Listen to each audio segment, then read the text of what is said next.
Africa stands at a crucial juncture in its development trajectory. Through the regional economic communities, we have made significant strides in promoting economic growth and regional integration, but we must not accelerate our effort to unlock full potential of our continent. The establishment of a single currency for Africa holds immense promise for enhancing trade, fostering economic stability, and facilitating industrialization. The private sector plays a major role, and this its key role in Africa's industrialization agenda. Micro, small, and medium enterprises need to take advantage of the largest single market to increase value addition, promote economies of scale, and expand businesses. The African Continental Free Trade Area provides a platform and a new momentum to the continent's industrialization agenda through increase in intra-Africa trade. Once operational, the free trade area will cover a market of over 1.2 billion people and is expected to generate a gross domestic product GDP of 2.5 trillion with 55 member states of the Union. The AFTA will be the world's largest free trade area. In furtherance of this, it is imperative to pay attention to the digital trade as it remains the future of all economies, not only in Africa, but globally.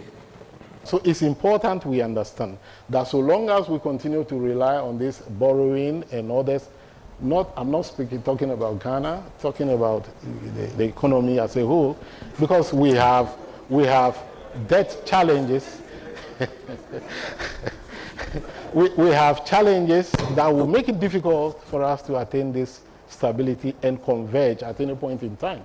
I was going to say that per the nature of this, the components of or the characteristics of these shocks, external shocks that hits us, that confronts us, the only way we could advance, let me come to which we'll be addressing, we could advance this agenda forward is for us to look back, take steps back, and then implement what we will call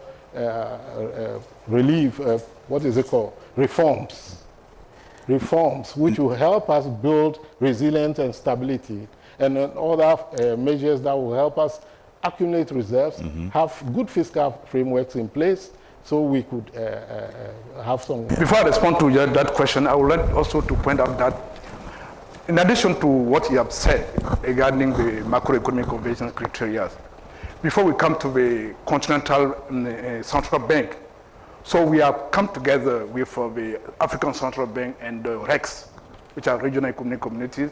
We looked at the regional convergence criteria, and we come together with one that now to be implemented by each country and by each REX.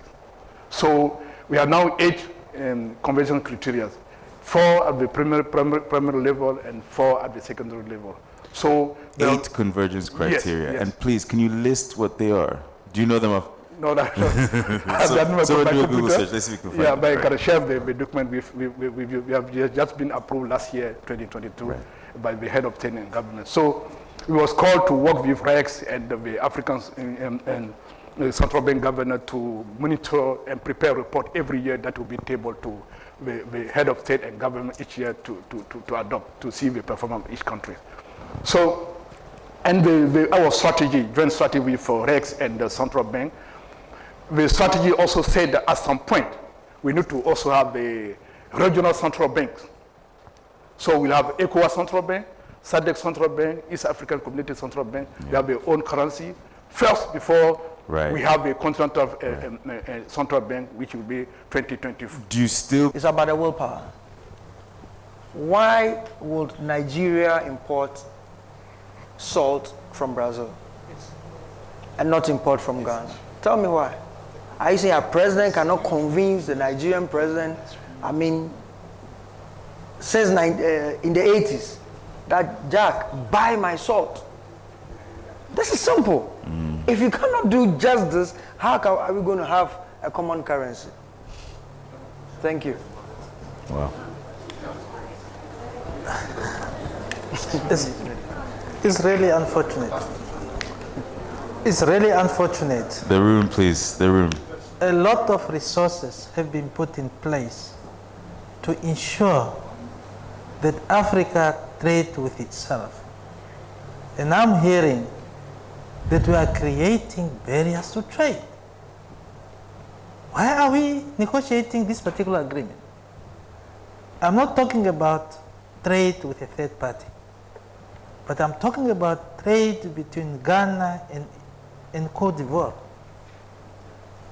We have an agreement that we put in place to ensure that we trade among ourselves.